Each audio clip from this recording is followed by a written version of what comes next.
Congratulations, Mama. My daughter-in-law said the night my sister's fortune became mine.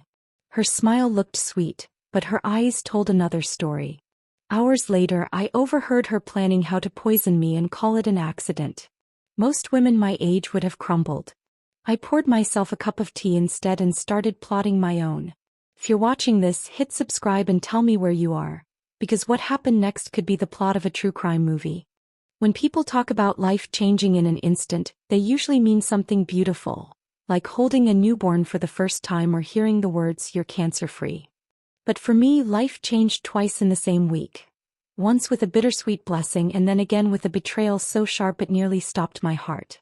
I was 70 years old when my sister passed away suddenly, and along with the grief came a responsibility I hadn't expected.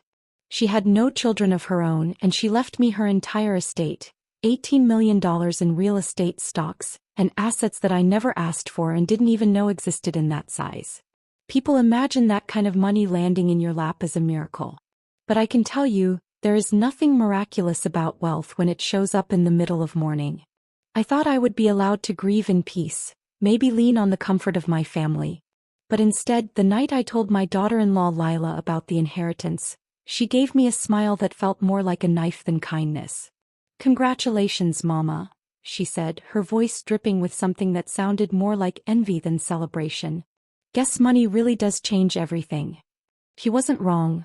Money does change things, but I had no idea just how quickly it would change me from family into prey.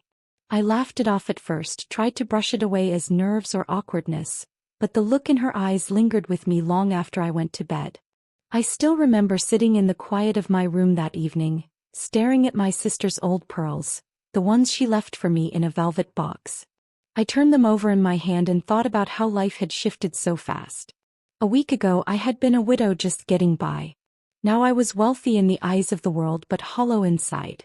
I had no idea that the real danger wasn't loneliness, it was sharing a roof with someone who could look me in the eye and already be thinking of how to erase me. It happened late that night. I was headed to the kitchen for water when I heard her voice. Lila was on the phone, her tone hushed but sharp, the way people talk when they think no one can hear them.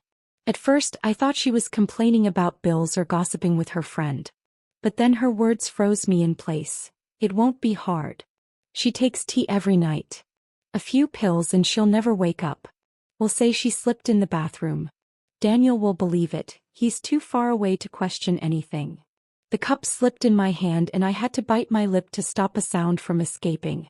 My own daughter-in-law was planning my funeral before I'd even finished crying over my sister's. She laughed with the friend on the other end, talking casually about dosages and timing like they were planning a dinner party. My blood turned cold, but I forced myself to stay still, listening to every poisonous word. I wanted to burst into the room, to scream, to demand how she could even think of something so vile. But I didn't. Instinct told me that showing my cards too early could cost me everything, maybe even my life. Standing in the shadows, I felt two things at once. The heartbreak of realizing the person living under my roof wanted me gone, and the flicker of something else, resolve. Fear could have paralyzed me in that moment, but instead it sharpened me. I understood that I wasn't just a mother-in-law anymore. I had become an obstacle to someone who thought my death was their ticket to a future. I walked back to my room quietly, my steps softer than I ever thought I was capable of making. My heart was racing, but my face had to stay calm. When Lila glanced at me the next morning, I smiled as though nothing had changed, as though I hadn't overheard her plotting my end over the phone. She saw weakness when she looked at me, a frail old woman living on borrowed time. But inside I was already shifting into someone else. Someone who would bide her time, gather her strength and wait for the perfect moment to strike back. Because if Lila believed she could turn me into a victim, she had forgotten one important truth. I had lived through decades of hardship, raised a son mostly on my own, buried a husband and now mourned a sister. I wasn't naive. I wasn't fragile. I wasn't finished. What she mistook for weakness was patience, and patience, when sharpened by betrayal, becomes something far more dangerous.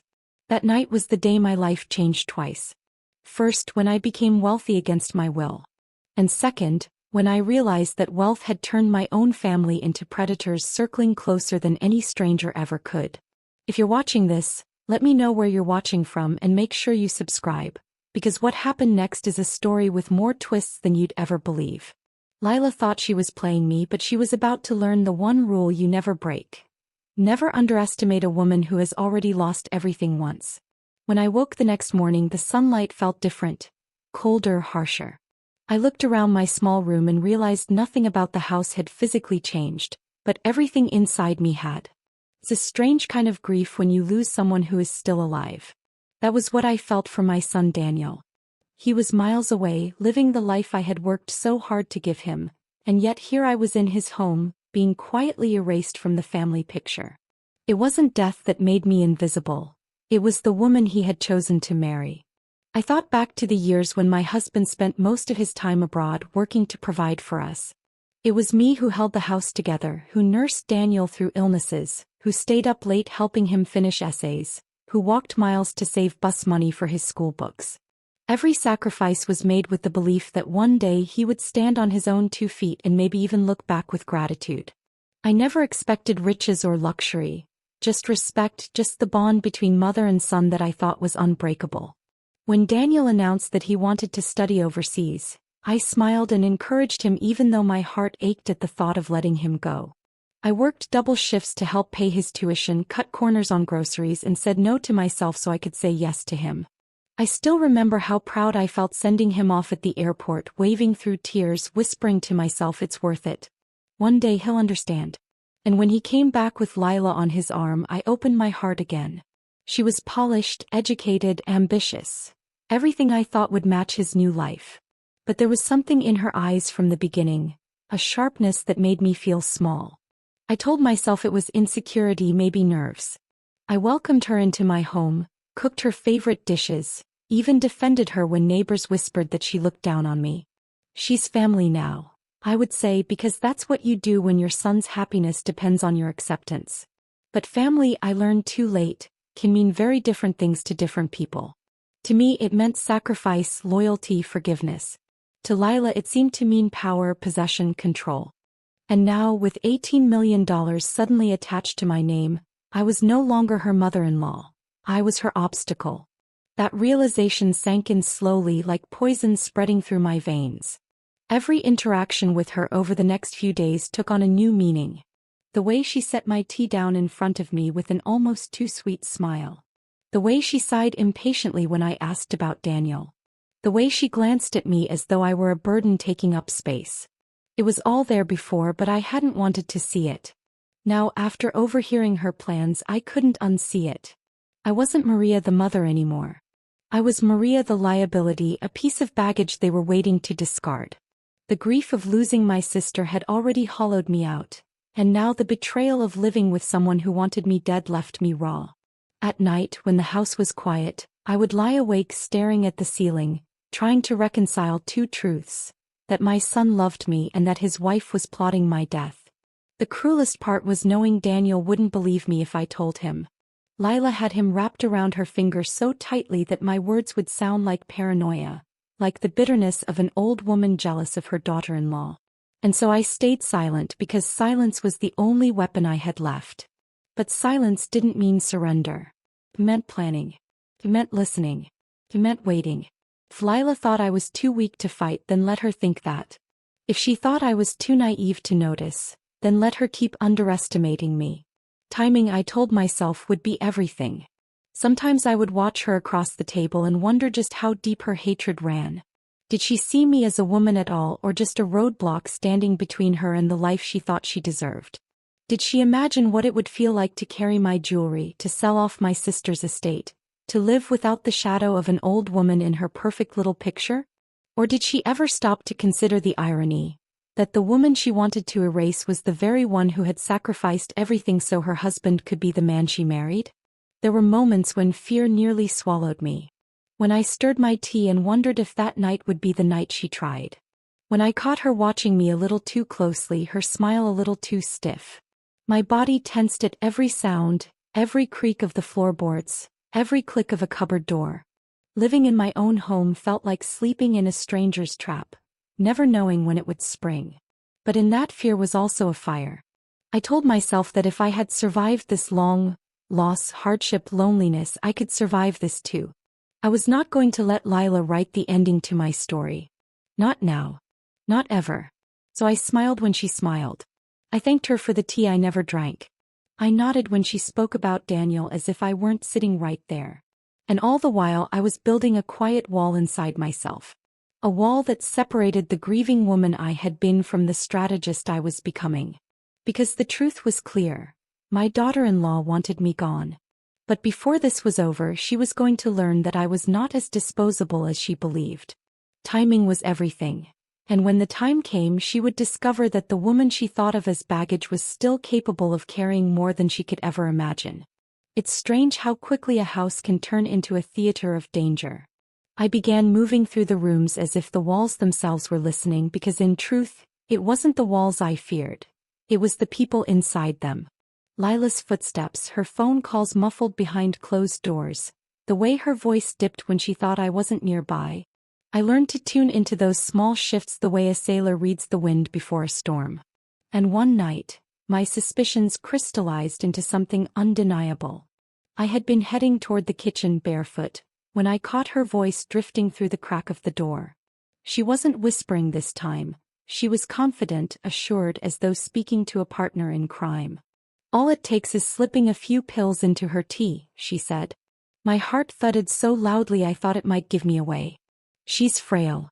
The fall will look natural. Daniel will think it was an accident. Poor Mama gone too soon. We'll grieve, of course, but life will go on." Her laugh, light and almost rehearsed, made bile rise in my throat. For a moment I stood frozen, the mug in my hand trembling. She wasn't just fantasizing anymore. She had a plan. Sleeping pills, the bathroom floor, my death disguised as a clumsy stumble. My son would get a call, his wife would console him, and I'd be reduced to a tragic footnote in my own family's story. The cruelty wasn't only in the plan itself, but in the casualness with which she laid it out. As if my life were no heavier than a pawn on a chessboard ready to be sacrificed. I pulled back before I could hear more, but not before fishing my phone from my pocket. With trembling fingers I pressed record and caught a few sentences, fragments of poison preserved in digital memory. It wasn't enough to take to the police, not yet. Anyone could claim it was out of context. But to me it was confirmation. The danger was no longer imagined. It was here, breathing in the same air, standing in the same kitchen where I once baked cookies for Daniel after school. The next day I couldn't eat. Every sip of water, every plate of food placed before me felt like it could be my last. Yet I forced myself to act normal, because to show fear would be to tip my hand. And then, as if fate wanted to test my resolve, Lila brought me a cup of tea in the evening. Her voice was sweet, but her eyes flickered with a sharpness I could no longer mistake. "Drink up, Mama. You need your rest." My throat went dry. The cup felt heavy in my hands, heavier than any porcelain should. For a heartbeat I considered refusing, but that would have been too obvious. So I lifted it to my lips, let the steam brush against my face, and tilted the cup just enough for the liquid to touch my tongue. Bitter. Too bitter. I let my face remain calm, even grateful, then lowered the cup. She watched me for a second too long, then finally turned her attention back to her phone. When she wasn't looking, I carried the cup into the bathroom. My hands shook as I poured it down the sink, watching the liquid swirl into nothingness. But the bitterness lingered on my tongue, a phantom taste of death. Later that night, when I washed the cup, I noticed a faint residue at the bottom, clinging stubbornly to the porcelain like a silent confession. That was when the truth settled in my bones. Lila wasn't planning anymore. She was already testing. Terror gripped me, cold and merciless. I had slept under her roof, eaten her food, trusted her presence. And now I was a lab rat in her experiment. I pressed my phone against my chest, listening again to the fragments I had captured, the words that could end me or save me depending on how carefully I played my cards. Not enough for proof, but enough to keep my mind sharp, to remind myself this wasn't a nightmare I could wake from. This was real. I sat awake the whole night, staring into the dark, my body trembling not just from fear but from fury. How dare she use my son's absence against me? How dare she try to erase me with the same hands I had welcomed into this family? For years I had been told I was too soft, too forgiving, too willing to put others first. Maybe that was true. But there, in that moment, I realized softness could be sharpened into something else. A blade doesn't announce itself. It waits, hidden until it's ready to strike. By morning I had made my decision. I would play the role she wanted me to play, the frail, clueless mother-in-law sipping her tea and inching toward her accident. Let her believe she was winning. Let her imagine the inheritance already in her hands. The more convinced she became, the more evidence I would gather. And when the time came, it would not be me lying broken on a bathroom floor. I tucked the phone away, every recorded word like a seed of justice waiting to grow. But inside I knew this was only the beginning. Lila had crossed a line she could never step back from, and I had no choice but to meet her on the battlefield she thought she controlled. What she didn't know was that I had been underestimated all my life, and I was done playing the role of the disposable woman. The plan she whispered so carelessly had become my call to arms. From that day forward I was no longer just surviving in that house. I was hunting for the proof that would turn her schemes into her downfall. The morning after tasting that bitterness on my tongue, I knew something in me had shifted. I was no longer just reacting to Lila's cruelty, I was preparing to counter it. I moved slowly, deliberately, not because I was weak but because I needed her to keep believing I was. The world saw me as an old woman with shaking hands and tired eyes, and for once, I let that mask serve me. Let her think I was fragile. Let her think I had no fight left. Because what she didn't know was that I was turning her own arrogance into my weapon. My first step was simple but dangerous. I walked to the small electronics shop 2 neighborhoods away, a place far enough from the house that Lila would never suspect. I paid in cash, my hands steady as I picked out a few tiny cameras no bigger than buttons. The salesman barely looked at me, probably imagining I was buying them for home security, never realizing he was arming a 70-year-old woman for war. By the time I returned home, I was rehearsing in my head how I'd place them, how I'd play the role of prey while quietly laying a trap inside her trap. Installing them was trickier. I waited until Lila left for her yoga class, another performance of her perfect life, and I moved like a thief in my own house. One camera above the kitchen doorway, angled at the counter where she always brewed tea. Another tucked near the dining table, catching both her face and mine when we sat across from each other. A third hidden in the hallway where she often whispered on the phone, her conspiratorial voice echoing in the quiet. I pressed record on each one, whispering a prayer under my breath that I hadn't been followed, that she wouldn't notice the faint gleam of glass staring back at her. That evening the show began. As expected, she brought me tea, her smile sweet but her eyes watching me with that quiet calculation I now recognized all too well. I lifted the cup, sipped lightly, and made sure to let her see the steam fogging my glasses. Then when she left to fetch her phone, I poured the liquid into a potted plant by the window, letting the soil soak up the poison meant for me. Every night I repeated the act, and every night my confidence grew. She thought she was tightening the noose, but really I was tightening the lens. It wasn't enough to just refuse the tea, I had to make her believe she was succeeding. One night, I let my hand tremble a little more than usual, feigning drowsiness as I rose from the table. "I think I'll lie down," I murmured, my voice thin as though the drugs were finally seeping into my blood. Her smirk told me she bought it, and I knew the camera caught it too. But I wanted more. I needed her to reveal herself fully without hesitation so there could be no doubt left. So I staged my own accident. The following evening when she set the tea before me, I let it tip deliberately, spilling across my lap. The hot liquid soaked my skirt and I gasped, clutching at my clothes as though I'd simply been clumsy. "Oh, I'm so sorry," I stammered, dabbing at myself with napkins. Lila rushed forward, her irritation cracking through her polite mask. "You can't even hold a cup anymore," she snapped, her tone sharp before she quickly softened it again. But the camera caught that flash of frustration, that mask slipping, and I knew it would matter later. Later that night, when she thought I was asleep, I watched the footage back on my small laptop. There it was, her hands crushing pills into powder, her voice whispering instructions to her friend over the phone, even her exaggerated sigh when she complained that I was taking too long to die. Each clip felt like a dagger but also like armor. For the first time, I had undeniable proof that this wasn't paranoia or exaggeration. It was a plan in motion. And the more relaxed she became, the more reckless her tongue grew. I heard her laugh softly into the phone, saying, "Once she's gone, Daniel will never question it. He'll think I've been the perfect daughter-in-law, caring for his poor, sick mother until the end." My jaw clenched, but I let the fury settle into something sharper: resolve.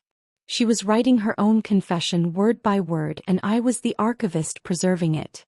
The hardest part was pretending to be ignorant. Every time she hovered at the doorway, waiting to see if I'd wobble or faint, I had to smile weakly as though I was grateful for her care.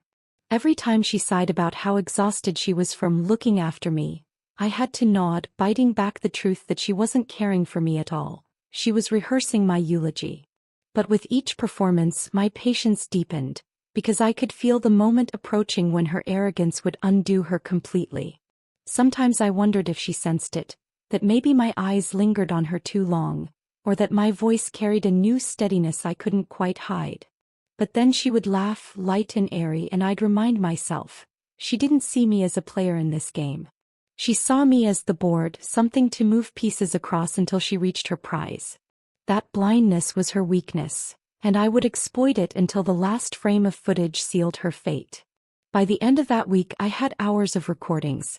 Lila crushing pills, muttering about my inheritance, mocking my clumsy spill, and even practicing how she'd break the news to Daniel. "Mama had a fall," she said once into the mirror, forcing tears that vanished the second she turned away. Watching her rehearse grief like it was a theater performance chilled me to my core. But it also gave me what I needed: undeniable, unshakable evidence. The trap she thought she was weaving around me had inverted. She believed she was the predator, circling closer with every cup of tea. But the truth was simpler and crueler.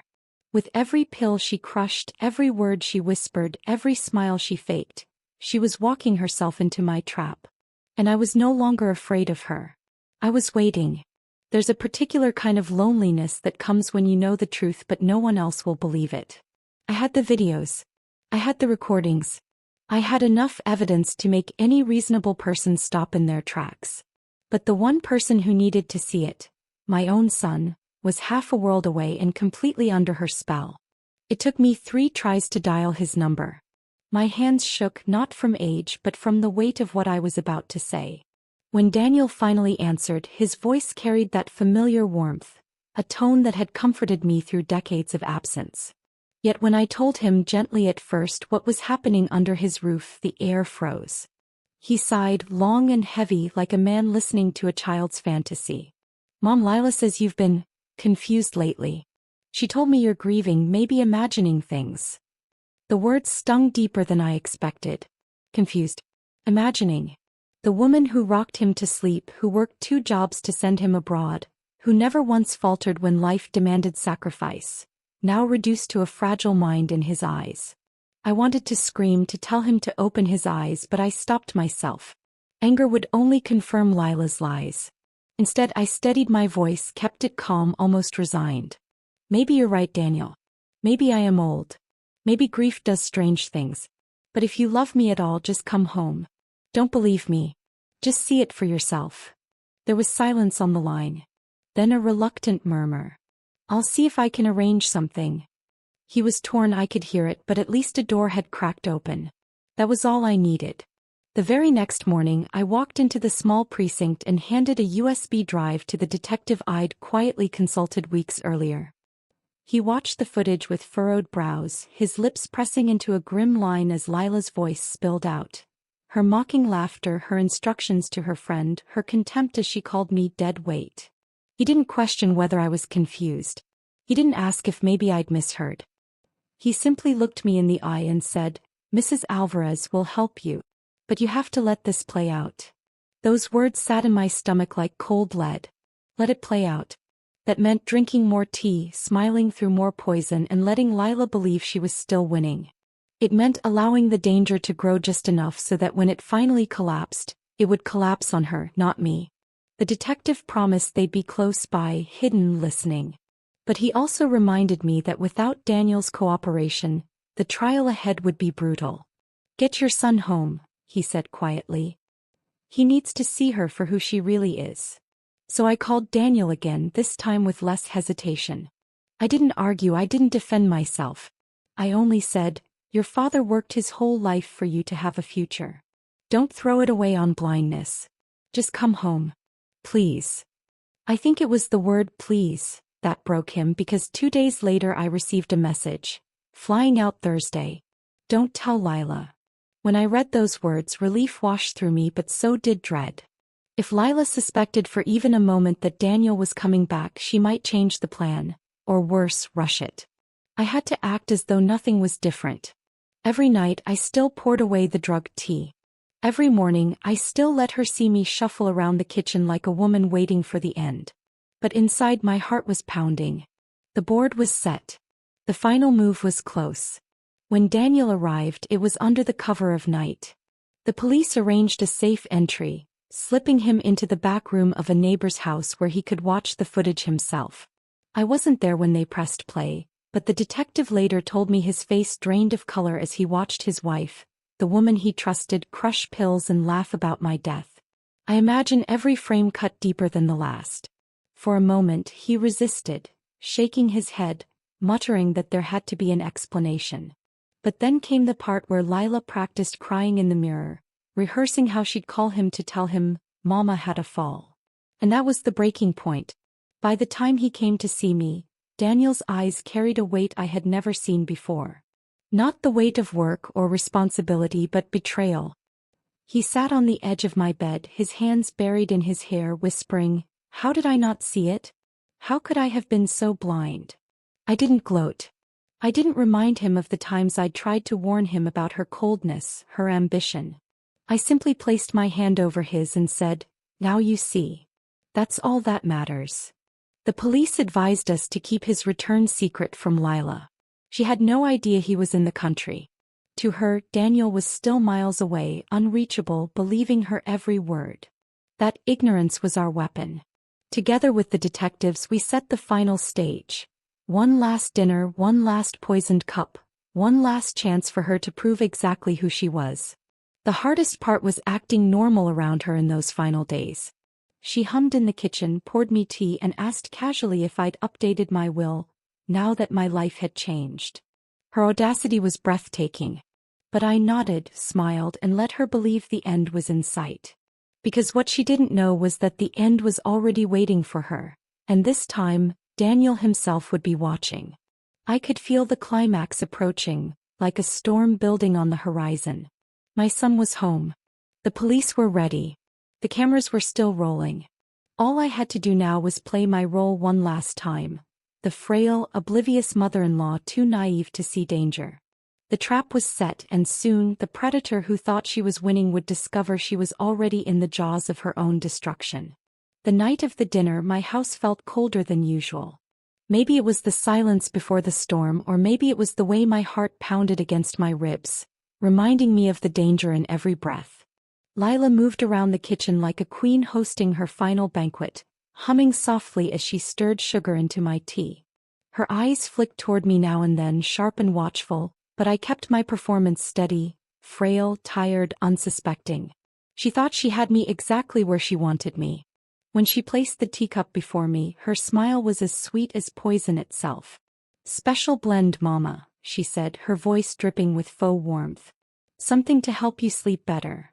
My fingers trembled as I lifted the cup, not from fear, but from the weight of the role I had chosen to play. I raised it to my lips, letting the steam curl against my face, and took the smallest sip, careful not to swallow. The bitterness clung to my tongue, and for a moment I thought I might gag, but I forced a weak smile. "Thank you, Lila. You always think of me." She leaned back, arms crossed, watching me, waiting for the performance she rehearsed in her head. The slow slump of my body, the stumble toward the bathroom, the fall that would look like fate. But before her fantasy could play out, the air in the room shifted. Heavy boots pounded against the floor. The front door burst open, and suddenly the house was filled with voices shouting, "Police! Stay where you are." Lila froze, her smirk collapsing into shock as armed officers swarmed into the dining room. The teacup slipped from my trembling fingers, shattering across the floor, its bitter contents spilling like the truth she tried so hard to bury. For one brief second she looked at me wide-eyed and I saw it, pure fear. And then from the corner of the room, Daniel stepped forward. My son. My boy. His face was pale, his jaw tight, but his eyes were fire. Lila's lips parted, trembling into a desperate laugh. Daniel. This isn't what it looks like. They're confused. Your mother, she's making things up. But Daniel didn't move. He didn't speak. He only nodded to the detective who produced a tablet and pressed play. Suddenly the room was filled with her voice, Lila's voice. Crush the pills finer. She'll never taste them in tea. Then came her laugh, cruel and mocking, followed by the chilling rehearsed sobs as she practiced calling Daniel to report Mama's tragic fall. Lila's face drained of color. That's not real. She's framing me, she shrieked, pointing at me, her hands shaking. She hates me, Daniel. Don't you see? This is her plan. Daniel's hand shook as he reached into his pocket. For a moment I thought he might cover his ears or worse, believe her. But instead he pulled out his wedding band. He stared at it, his fingers curling tight around the gold, then slowly, deliberately, he ripped it from his finger and threw it onto the table between us. The sound of metal against wood was louder than any scream. It was all for us. Lila cried, stumbling toward him. Officers blocked her path, but she thrashed against them, her voice growing more hysterical. Daniel, I did this for our future. For the life we dreamed of. She was in the way, don't let her ruin everything. But Daniel's voice was colder than I'd ever heard. You ruined it yourself. His words cut sharper than any blade, and I saw Lila flinch like he had struck her. The officers snapped handcuffs around her wrists as she wailed, her pleas growing more desperate, her lies more tangled. I love you, Daniel. You can't do this to me, she screamed, but the sound was drowned out by the playback of her own laughter echoing through the room. There was no escape. No excuse. The mask she wore so carefully for years had been torn away, and all that remained was the face of a predator caught in her own snare. I sat quietly through it all, my hands folded in my lap. I didn't need to say a word. The truth had spoken for me. For the first time in weeks I felt no fear, no trembling uncertainty. Only the weight of justice settling into the walls of my home. As the police dragged Lila out, her eyes locked on mine, burning with hatred and desperation. You think you've won, old woman? You think this is over? She spat. But even her venom sounded hollow, stripped of power. Because she knew, as did I, that the game was finished. Daniel sank into the chair beside me, burying his face in his hands. For a long time he said nothing, only breathed like a man resurfacing after nearly drowning. Then he turned to me, his eyes wet, and whispered, I'm so sorry, Mom. I placed my hand on his, steady and strong. Don't apologize, Daniel. Just remember. Because that was the heart of it. Not just that she had been caught, not just that the police had their proof, but that my son had seen it with his own eyes. No one could twist the truth now. No one could claim confusion or paranoia. It was real, undeniable, and final. That night, as Lila's screams faded down the street, swallowed by the night air, I allowed myself to breathe for the first time in what felt like forever. The predator had become the prey, the hunter ensnared in her own trap. And for once, justice didn't arrive too late. 6 months have passed, and yet sometimes when I walk into the kitchen at night, I still catch myself glancing at the teacups, half expecting a bitter taste to rise at the back of my throat. Trauma has a way of lingering in the corners of a house, like shadows that refuse to leave even when the light is bright. But then I remind myself, the danger is gone. The woman who tried to end my life sits behind iron bars, her arrogance stripped, her voice reduced to pleadings the court didn't even bother to hear anymore. Lila's trial was short, almost anticlimactic compared to the storm she created in my life. Her own friend, the one she whispered her murderous plans to, turned against her the moment prosecutors offered a deal. That friend sat in the witness stand, hands trembling as she repeated Lila's words under oath, sealing her fate with every syllable. The recordings I had gathered, the videos from the hidden cameras, the night the police burst through my door, it all painted a picture so undeniable that even Lila's expensive lawyer couldn't untangle it. The headlines came swiftly after the sentencing. grandmother outsmarts murderous daughter-in-law. The widow who set the perfect trap. I never sought attention, but there it was. My name and my face plastered across newspapers and television screens. Neighbors I barely spoke to came knocking with casseroles and flowers, their eyes wide with awe as if I had transformed from the quiet old woman next door into some sort of legend.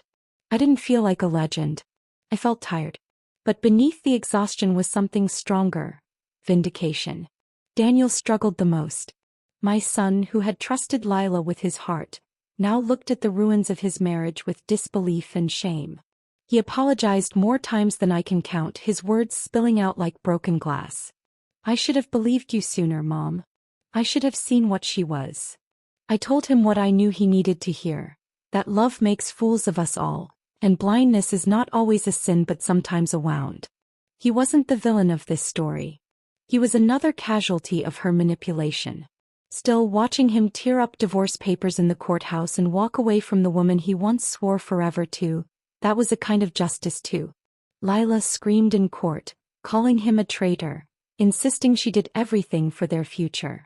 But the judge silenced her with a gavel, reminding her that the only future you'll see now is behind bars. For once, it wasn't just me who felt her poison. The world saw it too. In the weeks that followed, I had time to think. Time to sit with the fortune I had inherited, the $18 million my sister had entrusted to me. For a while, I couldn't look at it without tasting bitterness. That money had almost cost me my life. It had turned my own daughter-in-law into a monster, convincing her that wealth was worth more than blood, more than love, more than decency. I asked myself over and over, what good is wealth if it makes family turn into predators? The answer came slowly, like dawn creeping over the horizon. I couldn't change the greed in Lila's heart, but I could decide how I let that inheritance live in the world. And I knew then that money was never meant to be a wedge. It could be a bridge. I worked with lawyers to set up a trust, not for my family but for others like me, for elderly survivors of abuse, for women whose own homes had become cages, for voices silenced by cruelty until someone finally listened.